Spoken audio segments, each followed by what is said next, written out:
One. Welcome to U.S. History and Government Regents Review.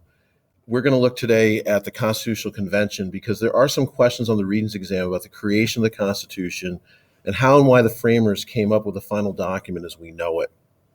In order to understand the Constitution, it helps to know why they created it in the first place. So as reviewed earlier, after the Declaration of Independence was created in 1776, the Continental Congress created a constitution called the Articles of Confederation. It was created to give little power to the national government and more power to the states, to be way more decentralized than Britain. This was the ruling document through the end of the Revolution, but during and after the war, it created a lot of problems, such as having really no ability to tax the citizens and therefore raise money to deal with problems, such as putting down Shays' Rebellion as one key example. So the representatives from the states met in 1787 originally to fix the articles, but in the end they decided to just scrap the articles and start from scratch. And after writing the new U.S. Constitution and ratifying it in 1790, and that word ratify means to get approval from the states, they set up this new government. But because of this period between the end of the war and the ratification being a time where the central government could not fix their problems, particularly their economic problems, historians sometimes call this the critical period, and you might see that term on the exam. Now, because the states had different cultures and economies and views on government, there were several major problems or disagreements that the representatives at the convention had with each other. One issue was over power. Should they give power only to a lawmaking legislature, as they had under the Articles? Or should they have a powerful executive who's like a king would carry out the laws? What about slavery? Should they keep it, as some southern states wanted? Do slaves count as citizens while being denied rights? There was the question of representation. Should each state have equal number of representatives in their legislature, as small states like New Jersey wanted? Or should they have the number of representatives be in proportion to the size of the state? Therefore, larger states such as Virginia would get more representatives than a smaller state such as New Jersey. Lastly, what about how much power to give the new federal government or new central government versus the states? And would they be able to do that in a way that they could achieve some kind of balance of power? Now, there are several compromises they made in order to overcome those major issues. The main one you'll need to know for the exam is the Great Compromise. Now, remember that power was something they disagreed on, particularly with how much to give the federal government. So they set up a government with three distinct branches to spread the power. The first branch was called the legislative branch, and its job is to make the laws. Then they created the executive branch, or the president, and its job is to enforce or carry out the laws. And lastly, they created the judicial branch, which includes the Supreme Court and the lower federal courts. And its job is to interpret the laws or make sure they're carried out fairly. We call this system separation of powers. And also each branch has some kind of power over each other called checks and balances to make sure one branch doesn't become too powerful. For example, the judicial branch, the Supreme Court, can declare laws created by Congress and approved by the president unconstitutional. That's called judicial review.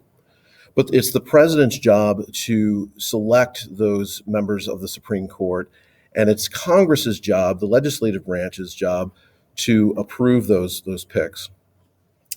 Now, if you also remember, one of the other issues was over representation, equal versus proportional. So the framers created a two-house legislature.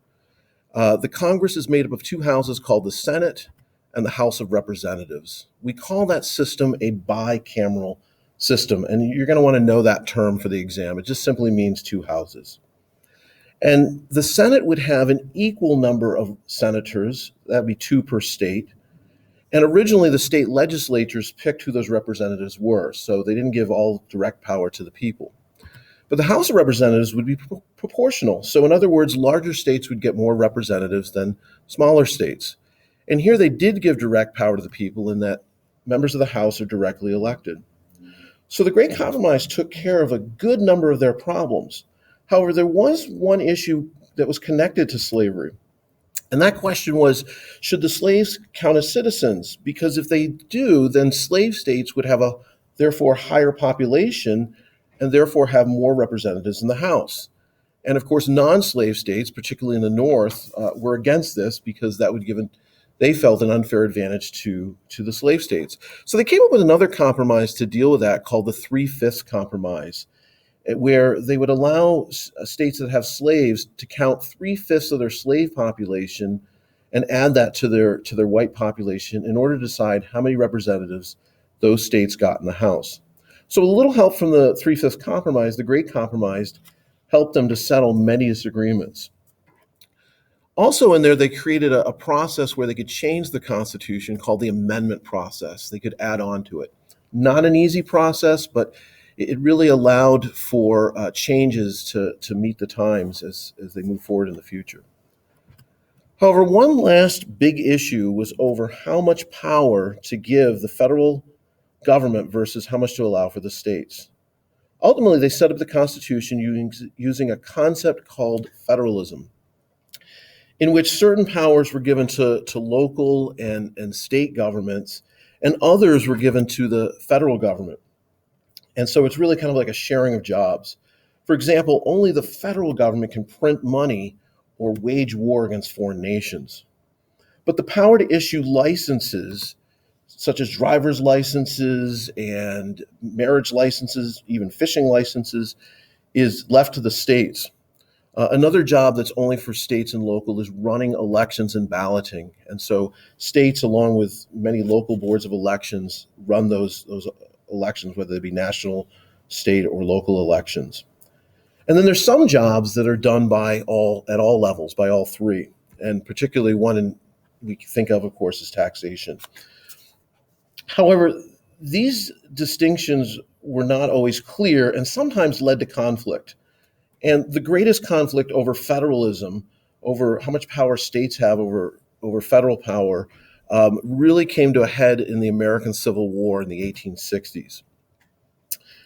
Now, after the Constitution was written, the states had to ratify that, or if you remember, that means to approve the Constitution. Now, while some saw the Constitution as a vast improvement to the Articles of Confederation, others saw tremendous problems with it. Those who favored it called themselves Federalists, and they called their opponents to the Constitution the Anti-Federalists. Now, Anti-Federalists feared that the new Constitution gave way too much power to the central government and did not clearly protect the rights of individual citizens. The Federalists responded to those concerns by having Alexander Hamilton, John Jay, and James Madison write a series of articles that collectively are called the Federalist Papers.